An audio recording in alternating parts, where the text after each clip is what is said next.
Muhammad was born in 570 CE in the Arabian city of Mecca. Orphaned from an early age, he was brought up by his uncle Abu Talib.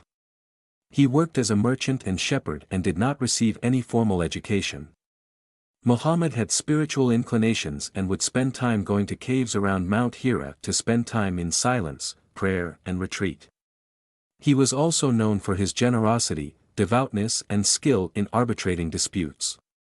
In the year 610, at the age of 40, Muhammad was undertaking a retreat of prayer and meditation in the desert. During his prayer, he began hearing a luminous voice who commanded him to write down the word of God. At first, Muhammad was very uncertain about his experience. But after sharing with his first wife Khadija and her cousin, he gained confidence that it was a divine voice, which he later revealed to be Angel Jibreel, Gabriel. For quite a few years, Muhammad only shared these recitations with his close companions who later served as scribes, writing down the revelations. He was aware that preaching a new monotheistic religious teaching may incur the wrath of the existing authorities. An important feature of the teachings of the Quran was that there was only one God, and the essential aspect of life was to submit to his will.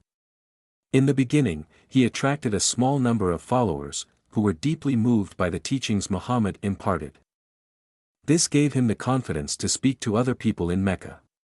However, the followers of Muhammad were viewed with hostility by other Meccan tribes who generally believed in a pantheistic worldview, although there were small numbers of Christians and Jews. In 619, both his wife Khadija and uncle, effective guardian Abu Talib, died.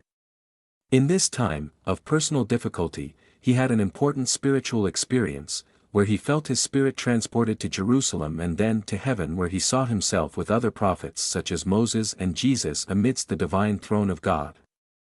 In 622, because of ongoing hostility, Muhammad with some of his followers, migrated to the city of Yathrib, now known as Medina.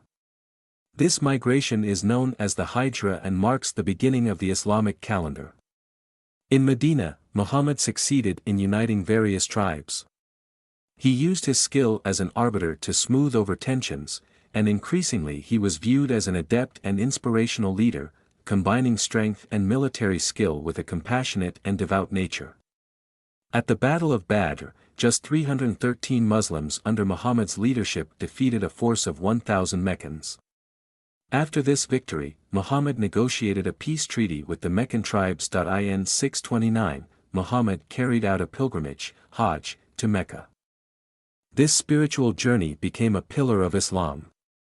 But, a year later in 630, Meccan forces broke the fragile truce between the two peoples, so Muhammad led an army of 10,000 to the city of Mecca, where he was able to decisively defeat the Meccan tribes. This military victory led to the establishment of Islam as the dominant religion of the area. Muhammad declared that the widespread diffusion of Islam in the area had enabled the end of ignorance. After the battle, the old polytheistic idols and images were destroyed. Muhammad's teachings forbade the creation of new idols, and even the image of Muhammad is not allowed under Islam. Muhammad taught that idols and images could create vanity and ego and take people away from God. During the remainder of his life, he was able to unite most of Arabia under the new religion of Islam.